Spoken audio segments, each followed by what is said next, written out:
Morning students, 6th class. आज मैं आपको व्याकरण में 14 चैप्टर क्रिया ये पढ़ाने जा रही हूँ। ठीक है, तो सबसे पहले हम क्रिया की परिभाषा पढ़ेंगे, है ना। क्या होती है क्रिया की परिभाषा? देखिए, जिस शब्द से किसी काम का करना या होना पाया जाता है उसे हम क्रिया कहते हैं। क्या होगी क्रिया की परिभाषा? जिस शब्द से किसी काम का करना या होना पाया जाता है उसे क्रिया कहते हैं। जैसे लिखना, पढ़ना, है ना, बोलना। ठीक, अब हम पढ़ेंगे क्रिया का मूल रूप अथवा धातु। क्रिया का मूल रूप जो होता है उसे हम क्या कहते हैं? धातु। जैसे पढ़ना है तो पढ़ना का मूल धातु क्या होगा? उसका धातु रूप क्या होगा? पढ़। लिखना का लिख, जाना का जा। ठीक है ना, समझ में आ गया? ये क्या है? धातु रूप है क्रिया के। अब है क्रिया के सामान्य रूप। मूल धातु से क्रिया का सामान्य रूप बनता है। धातु में ना प्रत्यय लगाने से क्रिया का सामान्य रूप बन जाता है। जैसे लिख प्लस ना तो लिखना, रो प्लस ना तो रोना, हंस प्लस ना तो हंसना, इस तरीके से। इसी तरह से पढ़ प्लस ना तो क्या बना? पढ़ना। पा प्लस ना तो क्या बना? पाना। धो प्लस ना तो क्या बन गया? वो धोना। इस तरीके से क्रिया का क्या है? सामान्य रूप। क्रिया धातु में ना शब्द जोड़कर, ना प्रत्यय लगाकर हम क्या करेंगे? क्रिया का सामान्य रूप बना सकते हैं। चलिए, प्रत्येक क्रिया क्या है? इसी प्रकार किसी न किसी धातु से बनती है। अब हम पढ़ेंगे क्रिया के भेद। क्रिया के कर्म के आधार पर क्रिया के निम्नलिखित 2 भेद होते हैं। कितने भेद होते हैं? 2 भेद होते हैं। कौन कौन से? अकर्मक क्रिया और सकर्मक क्रिया। अब हम इन दोनों के बारे में पढ़ेंगे। अकर्मक क्रिया क्या होती है? वे क्रियाएं जिनके साथ कर्म न लगे तथा क्रिया का व्यापार एवं फल दोनों कर्ता में रहे तो वे क्या कहलाती है? अकर्मक क्रिया कहलाती है। जैसे रमा बैठी है, बस चलती है, समझ में आया? इसमें कर्म नहीं है तो ये कौन सी क्रिया है? अकर्मक क्रिया है। समझ में आ गया ना? जैसे वापस से देखिए, वे क्रियाएं जिनके साथ कर्म न लगे, क्रिया के साथ क्या है? कर्म नहीं है, तथा क्रिया का व्यापार एवं फल दोनों कर्ता पर रहे। समझ में आ गया? मतलब कर्ता और क्रिया ही रहेगी, कर्म नहीं होगा। और जो क्रिया का फल है वो किस पर पड़ेगा?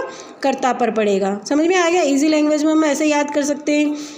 अगर क्रिया के साथ कर्म नहीं है तो वो कौन सी क्रिया है? अकर्मक क्रिया है। जैसे रमा बैठी है, बस चलती है, नहीं है ना दोनों में कर्म। रमा तो क्या है? कर्ता है। बैठी है क्या है? क्रिया है। इसमें कर्म है ही नहीं, तो ये अकर्मक क्रिया है। ठीक है, अब आ जाइए सकर्मक तथा अकर्मक क्रिया की पहचान कैसे होती है। तो क्रिया के साथ क्या, किस तथा किसको प्रश्न जोड़े जाने पर अगर सही उत्तर प्राप्त हो जाए तो वो क्रिया कौन सी होगी? सकर्मक क्रिया होगी। और यदि उत्तर ना मिले तो वह अकर्मक क्रिया होगी। जैसे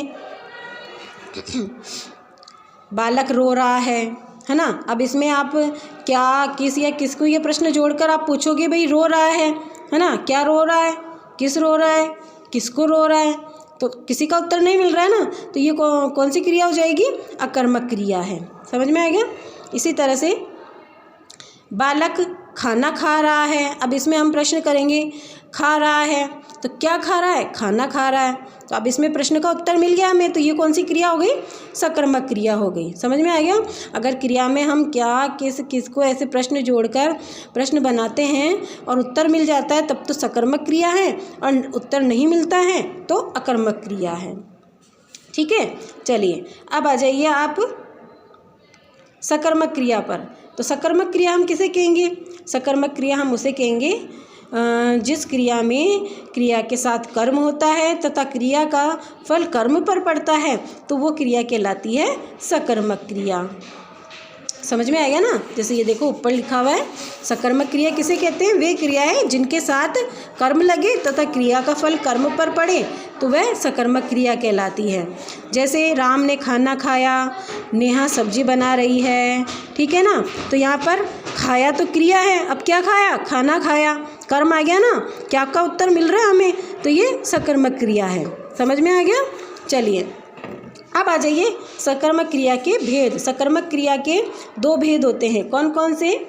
एक कर्मक सकर्मक क्रिया, मतलब जिसमें क्रिया के साथ एक ही कर्म होता है, ठीक है। दूसरी है द्विकर्मक सकर्मक क्रिया, अर्थात जिस सकर्मक क्रिया में दो कर्म होते हैं वो द्विकर्मक सकर्मक क्रिया कहलाती है।